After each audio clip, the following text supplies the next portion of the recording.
Hello again, everyone. Thanks for coming. I'm excited to go through tandem and ring plan.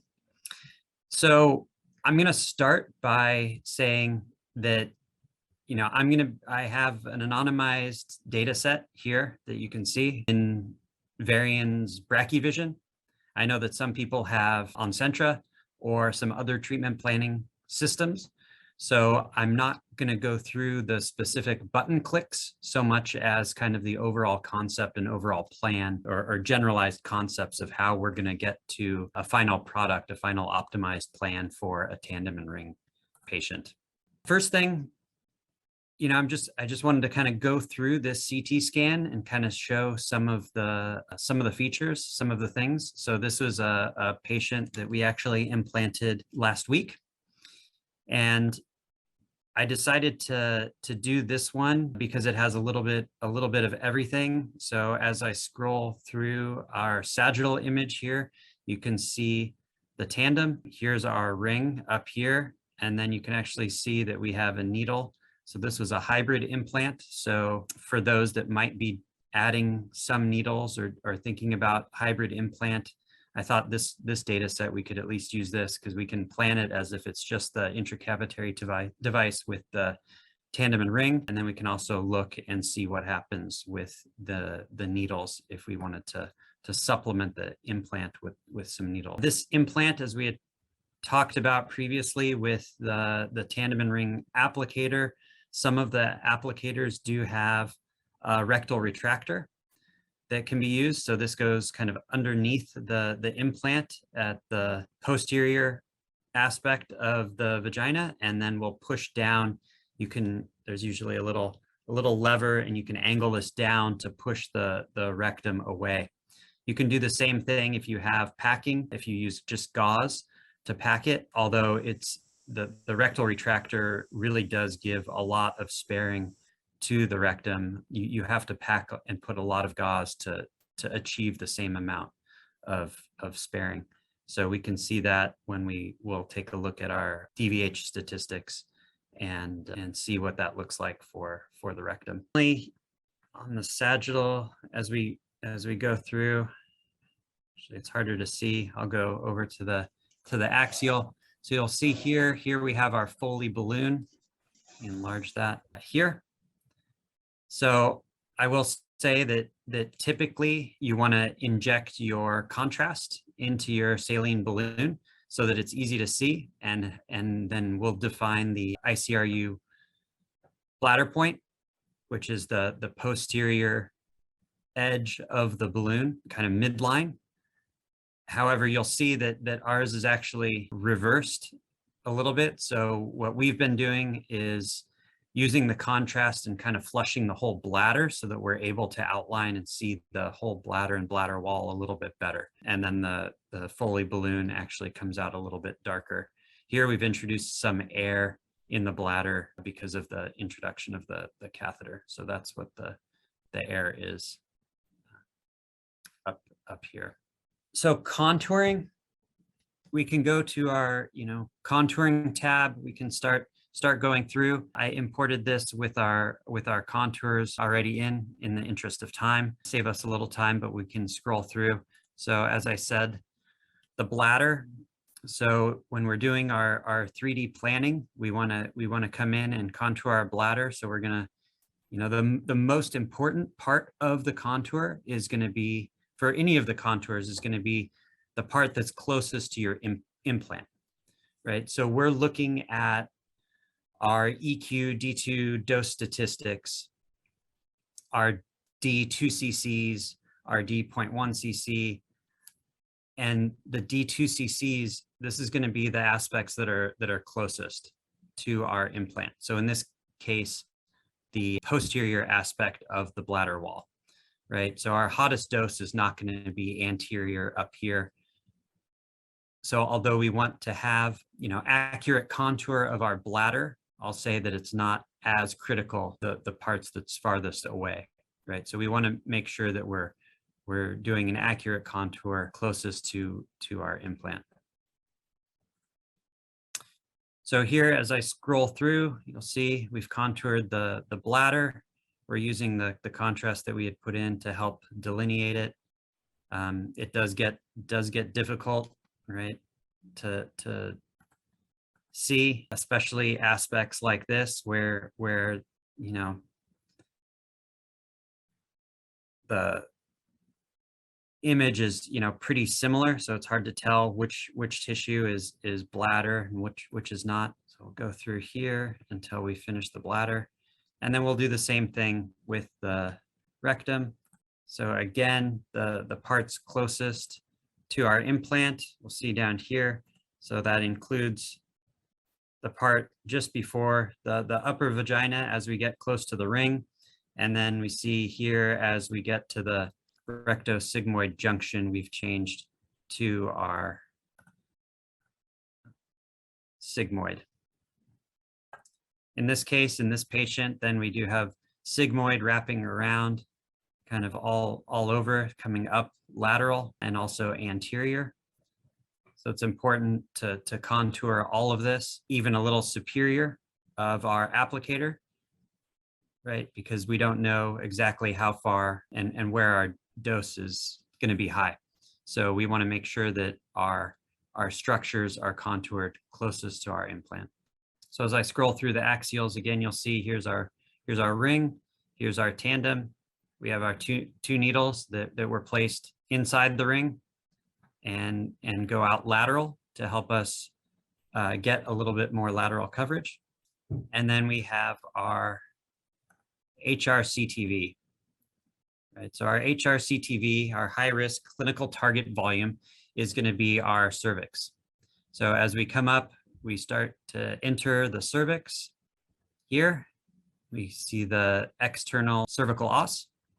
And then as we come up, the HRCTV is contoured right up into where the uterus starts expanding. So we have this kind of narrow funnel.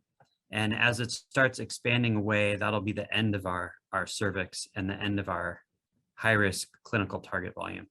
So we have structures. One of the things I'll say is, depending on your workflow, if you have other software tools that are available to you that you like to do contours in, I know some clinics, they have MIM software. And so if you have another software system, or I know in Brachyvision, the latest version 16, it allows simultaneous contouring of normal structures and target while planning. So if you have, enough resources available so that you can be planning and contouring simultaneously, there are ways to do that, and it does increase efficiency and throughput of patients. With the external softwares, you would just have to push your images to that system and then contour and then re-import them, but your images should already be fused, and so then it's easy to copy your structures onto the data set. So we have our contours. Now we're gonna start planning. So I'm gonna insert our plan. Again, the planning systems are going to be a little different, so I'm not talking through the specific button clicks here, just kind of the general idea. So I'm going to enter our prescription, and now I'm going to enter our applicators. So we have our tandem, insert our ring, and then I'll insert our needles, and we'll talk about those a little bit later. So I'm going to window and level this a little bit so I can see our applicator a little bit better.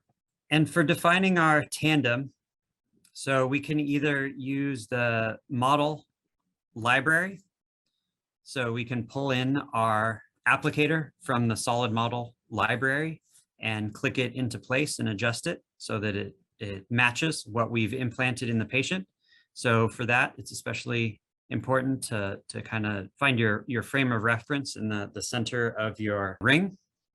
Or we can also manually digitize our applicators. So in this case, I'm going to manually digitize our applicators. So depending on your treatment planning system, where you're going to start, whether that's, I know in nucleotron systems, you'll start digitizing from the middle of your first dwell position. Varian, it's from the tip of the applicator. And other systems have different ways of defining it as well. So I'm going to start defining our tandem. So I've found I've rotated our views pretty nicely so that I can see our applicator in our sagittal, coronal, and axial views. So I can start digitizing our tandem right in the center of the applicator. And I'm gonna just come down and digitize a little past the ring. So as we learned in some of the previous classes, our tandem, we're gonna load it to the ring, to the external cervical os. So we don't need to digitize. We need to digitize a little bit further, but not a whole lot further, because we're not going to be loading down that far. So I've digitized our tandem. I'm going to then digitize our ring so we can adjust, again, the window and level. I can adjust our views so that I get a nice cut through in our axial slice of the ring. And then we can start digitizing our ring as well. I'll remind everybody that the commissioning of the ring is really, really important, depending on the afterloader, depending on the ring, because the dwell positions can be a little bit different than what we've digitized, right? The actual delivery can be a little bit different than what we've digitized because of kind of the slack, so to speak, in the cable as the cable comes out, and different source path is achieved in reality versus this idealized source path. So it's really important to make some test plans to commission your ring so that you know what the source path looks like around your ring, and if you need to introduce any offsets or anything like that into your system. So we have our tandem and ring. So then we can load dwell positions into those applicators. So again, depending on your system, how far distally you can load, whether that's at the end, or if it's a few millimeters back because of various delivery limitations with the afterloaders. So let's see where that comes. So I have a 5 cm length that's a little bit short. Looks like I can add 1 to 2 dwell positions. So I'm just checking to look and see what that looks like as far as in our tissue. So I'm kind of right at the border, whether or not we need to include this last dwell position or not. Looks like we're in tissue at the top of the ring. So for this one, I'm gonna leave this for now. For the ring, I'm going to put our dwell positions in as well. So we have our dwell positions in. Actually, I'm going to add one more, try to make it a little bit more symmetric. So we can load about 4 to 6 dwell positions in each side of the ring. So for this ring, I'm going to load 5 dwell positions on either side of the ring. So I'm going to start. It's not going to be perfectly symmetric. As you see, there's going to be a little bit of a shift here, but it looks like kind of right in the center, I'm going to use this dwell position, this one, this one, this one, this one. And then on this side, I'll go 1, 2, 3, 4, 5. So I'm going to take away those bottom positions.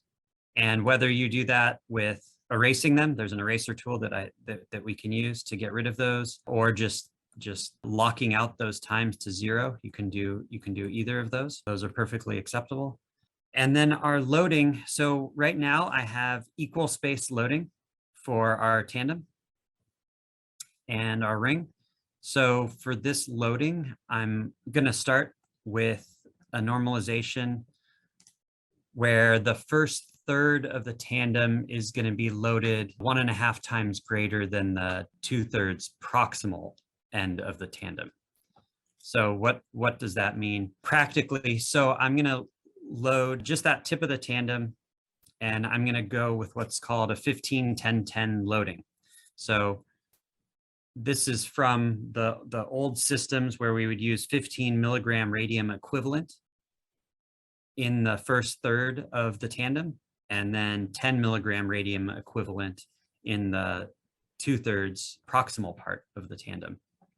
We can mimic that, and that was LDR. So we can mimic that with HDR by using that same ratio with our times. And so I'm going to give our times that ratio for the tandem. So again, in the tandem, I'm going to set our dwell times. So I'll do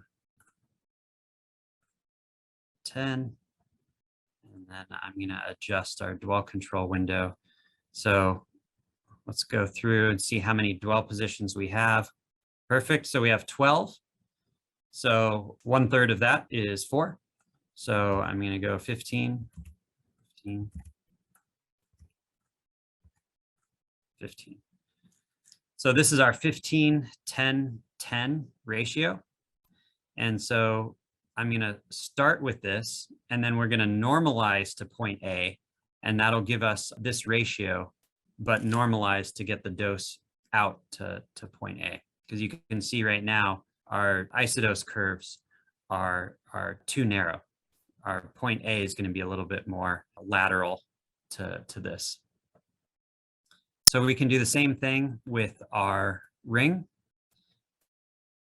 in the dwell positions that we've defined. So again, I'm not going to use the first 2 dwell positions, and then I'm going to load 5 dwell positions. Then I'm going to lock 0 for several more, and then I'm going to go our 15 again for 5 dwell positions. So now I have our 15-10-10 ratio in our tandem and 15 in each of the positions in our ring. So now you can see that we have our standard pear-shaped isodose distribution, right? So this is our classic dose distribution.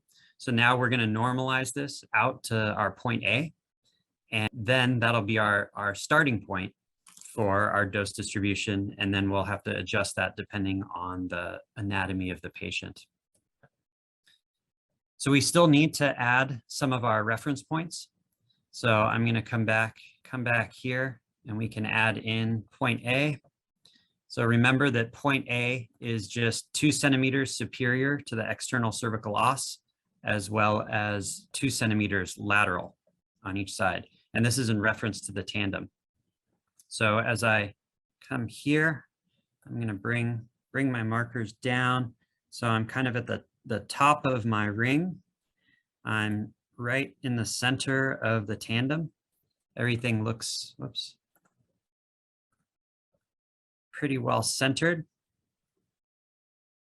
So I could use a measurement tool and come up our 2 centimeters, and then come lateral 2 centimeters, and define our point A left and right. We can also, do other tricks. We can change our user origin if we wanted to do that.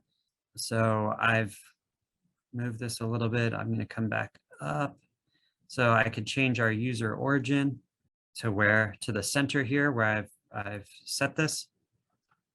And then I have a 2 centimeter grid here that I can snap on, so that now I can see easily 2 centimeters superior and 2 centimeters lateral. So we can insert our reference line or points. So 2 centimeters superior and lateral on either side gives us point A. We can also put in our bladder reference point. So as I said before, we want to go the posterior aspect of the Foley balloon, right in the center, kind of looking at all of our views. So I'm going to scroll through the axials one more time, because I want the closest aspect. So again, here I'm posterior midline, for the Foley balloon. And so then we can add in our reference point. That'll be our ICRU bladder point. For our rectal point, we can go right at the level of the ring, and we're going to go 5 millimeters posterior to the vaginal wall. So again, here we can see our ring. Here I can actually see our rectum quite well, and we see part of the rectal retractor pushing into the rectum and pushing it away. So here I'm going to go, again, I can see the edge, and I'm going to go our 5 millimeters so I can measure that. I'm going to insert ICRU rectum. So now I have our bladder and rectal points. If we wanted to add in point B is another line. This time it's in reference to the center line, midline of the patient. So this one is 2 centimeters superior to the external cervical os and 5 centimeters lateral. So this is representing the pelvic sidewall dose. So if we wanted to do that, we could do the same thing as we did for point A. We would find midline of patient. And again, this is reference to the patient, not the tandem like point A was. And then we can measure our 2 centimeters superior and then our 5 centimeters lateral. And then we would have our point B right and point B left.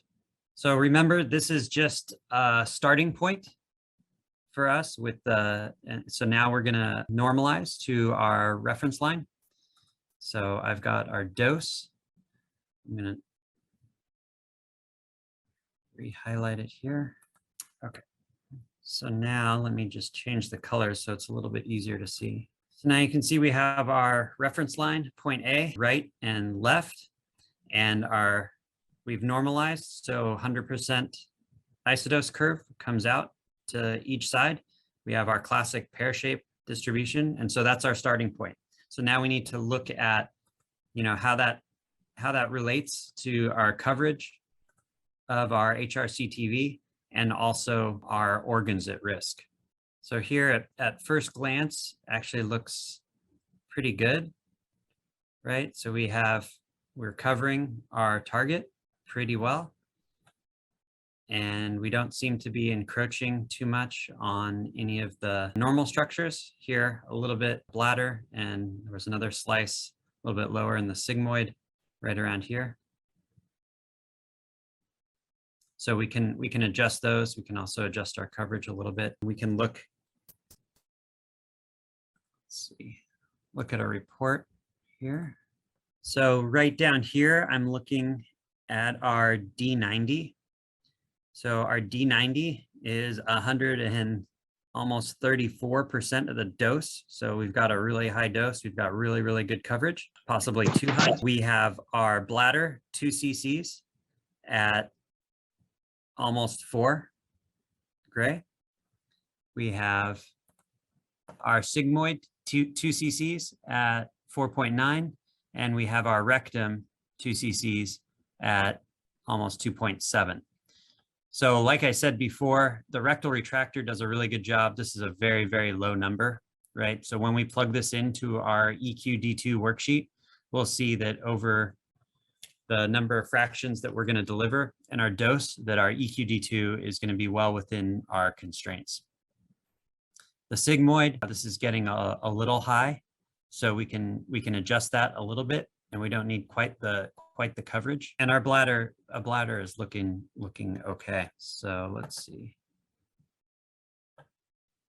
So if we came in here, we could come in and we could adjust this in several ways, right? We can come in and manually go through our applicators and manually adjust our times where we want to decrease times or increase times based on those DVH and the normal tissues and what we want to cover. We can also use our graphical optimization.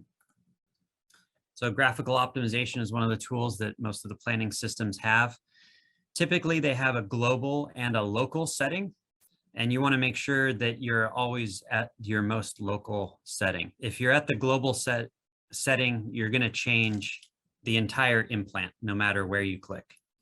With the local setting, what you want to do is click closest to the dwell positions that are going to affect that region the most. So what does that mean? If I'm way out here, the difference in the distance between this point and these dwell positions is relatively the same. However, if I click in here right next to this dwell position, now the relative distance is a lot, right? So between this position and my cursor and the top position and my cursor is very different. And so the local setting allows you to change the dwell positions that are closest to your cursor and closest to where you're adjusting. Like I said, so an example, if I'm way out here in my sagittal view and I click and adjust, you'll see I'm adjusting everything. Even the anterior isodose curve is moving away. It's getting bigger because I'm changing everything. And that's from the fundus all the way down to the upper vagina. However, if I'm really close into these dwell positions, you can see I'm turning off this and starting to pinch my isodose lines in just in one region, right? I haven't really changed anything down here at the upper vagina, haven't really changed anything up here at the fundus. So it really makes a big difference on where you click, how close you are to those dwell positions, if you're using the graphical optimization, and to make sure that you're using the most local setting so that you don't drastically change your entire implant. So thinking about that, we can go through here, we can look at our coverage. We're getting we have good coverage, but we're getting a pretty high dose down here at the sigmoid. So I can see if I can just cover that anterior aspect while sparing the sigmoid a little bit as we come up. Here we've got good coverage. We don't need to be quite as big up here at the fundus. And we can look how we're doing down here. Maybe I'll pull that a little bit back from the bladder. And then we can rerun our numbers and take a look and see how we're doing. This is a very iterative process. So this part, once you get here, so our D90 now is about 111, which is pretty good. Our bladder has come down. Now it's 3.4 for our 2 cc's. Our sigmoid dose just under 4, and our rectum came down even a little bit more, about 2.2. So this, as I said, is really iterative. This is where you'll have your EQD2 spreadsheet up and plugging in numbers. So now I'm plugging in my D90. I'm plugging in my bladder 2 cc's, my rectum and sigmoid 2 cc's, and looking at what our projected dose would be. So let me see if I have an EQD2 spreadsheet here. When you have a chance, Dr. Scanderbeg, we have a question from Austin. So it's a great question. What is the most significant between dose to 2 cc and 1 cc? Perhaps the most significant difference. I guess I'm not sure what you mean by the most significant difference between those two.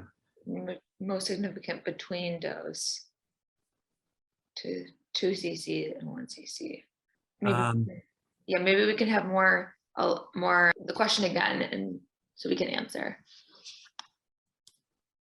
Yeah, I mean obviously our 0.1 cc is going to be basically a maximum point dose. It's a very, very small volume. So that's looking at, whatever part of a structure is closest to your implant and highest dose. So our, 0.1 cc for our bladder is probably going to be in this region around here. It's closest. And it's more representative of a maximum point dose. Now we're recording it, but the data and the literature out there so far has not correlated the 0.1 to any toxicities, whereas looking at the greater dose to a volume, the 2 cc's has been correlated. And so that's why we're looking at, when we're projecting out our doses, we're recording the 0.1, but we're really looking at the 2 cc. So when we're looking at that EQD2 spreadsheet, we're looking at 2 cc's, and that's, instead of representing, max point dose per se, it's more of a volume, and it is being extra conservative. It's saying that, the 2 cc, the max 2 cc's for a given structure. So again, we'll take the bladder as an example. So that 2 cc's is going to be the same volume every implant. So that's saying that, you got a big dose with your external beam therapy, and, we're putting in if you're giving, 1.8 gray times 25 fractions, you got 45 external. We're putting in that entire dose into the EQD2 spreadsheet. And then we're assuming, which is worst case scenario assumption, but we're assuming that the 2 cc's is going to be the same part of that structure. So say here, the same, superior posterior portion of the bladder, and that area is going to get the same amount of dose each time. And so assuming that, we have these general criteria from Jack Estro saying that we need to keep that below a certain number. So ideally would like to keep the EQD2 for the bladder less than 80 gray total. EQD2, that's your external plus your brachytherapy. And so, like I said, although we're tracking the 0.1, significant difference is that we really want to change our implant based on the 2 cc value. So hopefully that answered the question. And I see constraints for point B or just reporting. That one is just reporting as well. So there are a lot of points for just reporting. Hopefully in the future, they'll help with looking at toxicities and see if there is some correlation. But right now, the ICRU rectal vaginal point and the 2 cc points seem to be those that are corresponding to toxicities, and those are the ones that should be guiding our implants. I have another screen. Let me share that really quick. And so here's a screen that just shows the EQD2 values that we're aiming for a lot of our structures. So here in this bottom section, we have our bladder 2 cc's, our planning aim. So this is ideally, we want it less than 80 gray. We'll take it between 80 and 90 gray, but we need to do something. We need more intervention. We want to keep this below 90. Ideally less than 80. Here for our rectum, 2 cc's, 65 and 75. Rectal vaginal point, 65, 75. Sigmoid, 70 and 75. And as I was saying earlier, we saw that our D90 was pretty high, 133%. So if we projected that out for all of our cases, we probably were going to get D90 greater than 95 gray, which was pretty high. So our planning aim really is, between 90 and 95 gray, but we definitely want it more than 85 because we know that the control is not going to be achieved very well. We're going to have poor results if we're less than 85 gray EQD2 total to our HRCTV, to our target.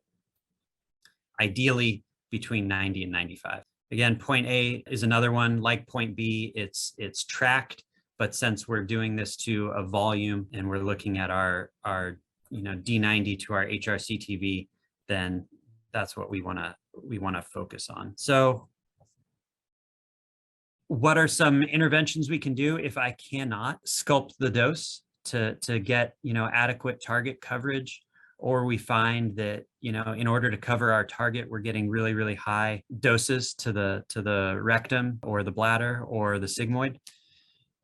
So in this case, we did add some needles to help with the lateral part of the tumor extension. So just giving us a little more. In this particular case, I think this was one of the later cases, the needles ended up going a little too far posterior. I can't remember if we ended up using them or not. But if you do have, very lateral extension of disease and your bladder and rectum are kind of sandwiched above your target, it does make it difficult to get your dose out lateral to the sides without overdosing your bladder and rectum. Because as you pull dose out to the sides, your dose is also going to increase anterior and posterior if you only have a tandem, because you're going to get a symmetric dose distribution, spherical dose distribution coming, or cylindrical off of your tandem. So having some needles can help. One technique could be to cross the needles as our physician does. So this would take a needle, going from one side. So the needle kind of skirts along the left leg of the patient and goes in through the middle of the ring and out to the right side of the patient in the tumor area. And same, a needle skirts along the right thigh of the patient and then goes in. And once it's internal, goes to the left side of the patient. And that diagonal cross really helps to get out laterally. And then we can load that needle to take a little bit of dose away from the tandem. That'll pull your dose in a little bit anterior and posterior while pushing it out laterally. So one technique. There are also some other applicators, full interstitial or other applicators with, a ring with holes or ovoids with holes that we can use to get applicators, in this case needles, out to different areas that we might want to cover to help spare the normal tissues. Yeah, so needles are a good option. I think it's getting harder and harder as the doses from the Jack Estros study, from Embrace 1, they were a little bit higher. The numbers that I just showed you, Embrace 2, as we get more and more data, and as they're trying to push the dose to the HRCTV a little bit higher while lowering the doses, it's going to become more and more difficult to do that with just an intracavitary applicator, depending on the patient anatomy. Here, the patient anatomy is really good. It's been, we can do this. We didn't load the needles here. We didn't even digitize the needles. We've got great coverage. Our D90 is about 110, and our D2CCs for our bladder, sigmoid, and rectum are all low. If we plug those into our EQD2 spreadsheet, we're going to be within our constraints. So a lot really depends on the patient and their anatomy. So after we're finished, we can add some reference points, and then we can start doing our second check.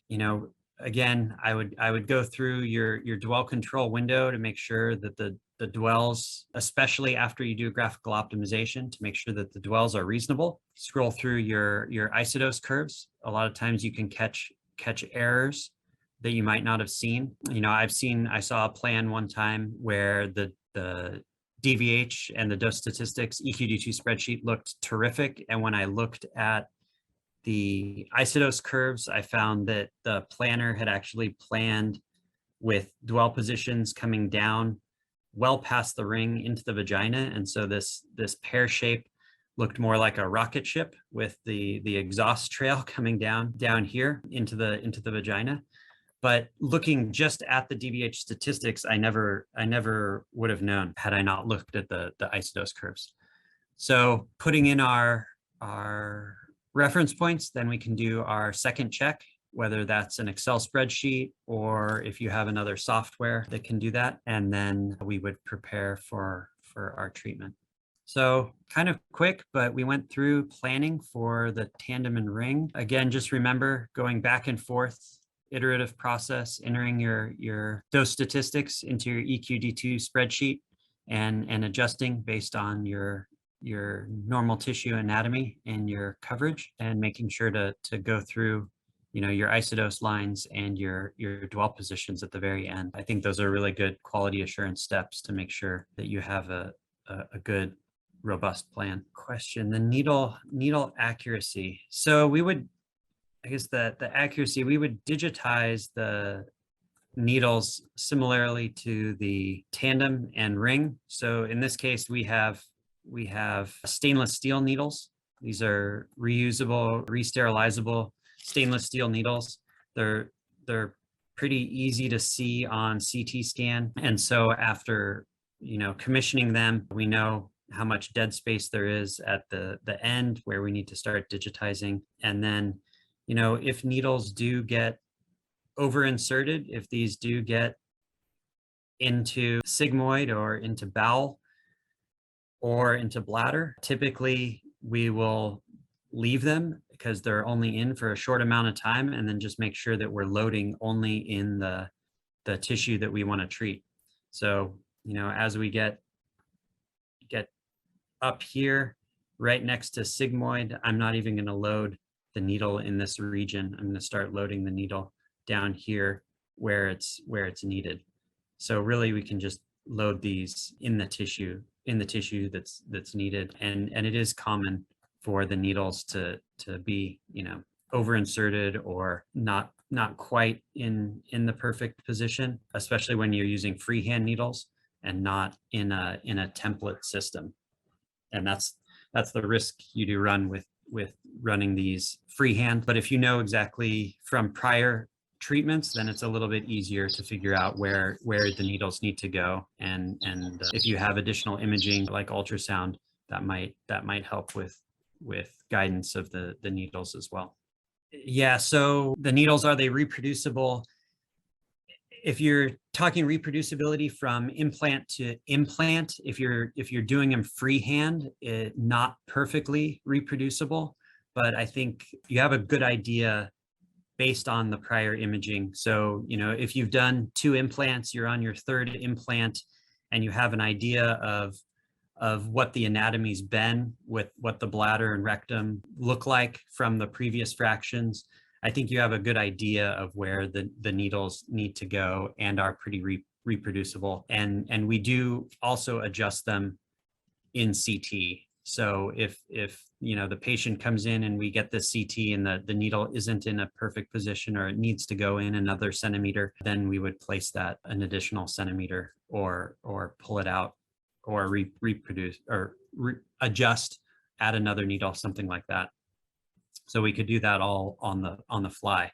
Ideally, we would do this, in the procedure room with some sort of anesthesia or local. But if they get to the CT scan and we find that it's not going to be adequate to what we need, then you could always adjust there. You could deliver the dose immediately. I think that was the question. Deliver the dose the next day, or let it heal. Yeah, these, if you do puncture, like even if we had the tandem, say we had the tandem that would perforate the fundus of the uterus, so that can also be an issue, right? Where the tandem here, if it's too long, it can perforate the fundus of the uterus and we have it sticking out. Again, in that case, if you get to CT and you see that, an option is just to not load that area, not treat that area. You'll start your loading down in the uterus and then treat through the uterus and cervix and ring. And so this would just be unloaded. And then that will, once it's removed, after a few hours, then that will heal, and you can continue on and give the next fraction when it was scheduled. How many needles are appropriate? It really depends on the patient anatomy and what's around. Like I said, this patient has really good anatomy. Honestly, I'm not quite sure why the 2 needles were added for this particular implant. I think this was the 3rd implant, and they had trouble in the prior 2 implants, and so they added the needles, but they're not really necessary. If you do have, if you have a tumor that extends to one side over the other, if you have a lot of right side involvement, then you might want to put one needle. If it's lateral on both sides and it's extending, past point A or pretty far, with your bladder and rectum and sigmoid encroaching on the areas, then you might want to add 2. If it's a lot more, you might want if it's a lot bigger, you might want to add more. So it really kind of depends. I would say 2 is usually pretty adequate, especially if you get them, pretty lateral, right in the plane of the kind of posterior, a little bit posterior in the plane of the cervix. Any other questions?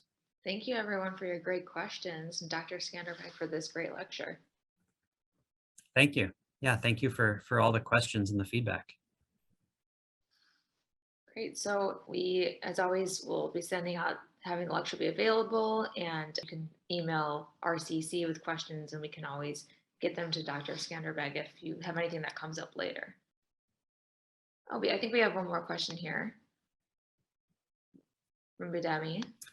That's another great question. The range of the dose delivered via the needle. So in general, we want to keep the majority of the dose in our tandem and in our rings. So with preferably like no more than maybe 10% of our total time in our needles. And the range is pretty local. So, we can definitely get out 5 millimeters or so once you start pushing dose and trying to get it, 7 to 10 millimeters, then it starts getting pretty big. So it's really just getting that, a small amount of time, but it really does help the dose distribution locally and allows for a little bit of that sparing, pulling some of the dose away from the tandem. So again, the closest, 5 to maybe 7 millimeters, and no more than ideally 10% of your total time sitting in your needles compared to your overall implant. That's great. Thank you all very much for the feedback. I appreciate it. Wonderful. Well, thank you so much, everybody. I'll get any last questions. Look, we do.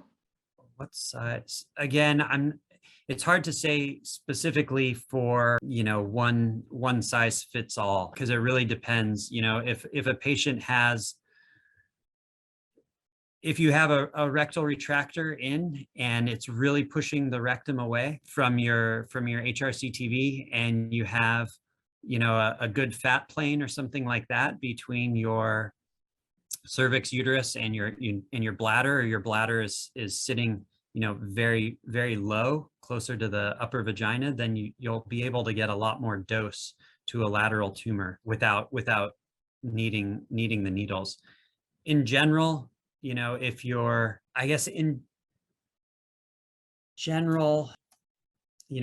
tumor is more than 2 centimeters, if your tumor is extending a lot more than point A, a lot more lateral than point A, then it's going to be more difficult to cover that area depending on the patient anatomy. So I guess a general comment, a general rule would be above about 2 centimeters lateral, more than point A, more lateral than point A would be, I guess, a good general rule.